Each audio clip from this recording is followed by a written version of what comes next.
ஐசக்தி பெயிண்ட்ஸ்ல இன்னைக்கு நம்ம பார்க்க போற சூப்பரான இன்டீரியர் கலர் ஆட்டம் பம்கின் 7991. ஃபார்ம்ல என்னன்னு கேக்குறீங்க, சொல்றேன், நோட் பண்ணிக்கோங்க.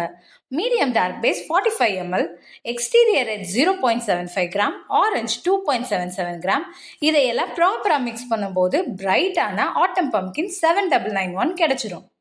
இது மாதிரி பெயிண்ட்ஸ் எல்லாமே நாங்களே மேனுஃபேக்சர் பண்றதால தரமான பெயிண்ட்டை குறைஞ்ச விலையில கொடுக்க முடியுதுங்க. ஐசக்தி பெயிண்ட்ஸ்ல 4 years warranty matte finish 1 litre 222 ரூபாய்க்கும், 5 years warranty shine glossy 1 litre 310 ரூபாய்க்கும், 7 years warranty weather pro 1 litre 278 ரூபாய்க்கும், 10 years warranty luxury glossy 1 litre 439 ரூபாய்க்கும் கொடுத்துட்டு இருக்கோம். இது போல பெயிண்ட் பத்தி எல்லா விதமான கேள்விகளும், அதோட மார்க்கெட்டிங் ஸ்ட்ராட்டஜிஸ், மூலப்பொருள், விற்பனை வாய்ப்பு எல்லாமே நம்ம ஐசக்தி யூடியூப் சேனல்ல சப்ஸ்கிரைப் பண்ணியும் இன்ஸ்டாகிராம் ப்ரொஃபைலை ஃபாலோ பண்ணிட்டு நீங்க ஈஸியா கத்துக்கலாம். மேலும் தொடர்புக்கு எங்களை காண்டாக்ட் பண்ணுங்க.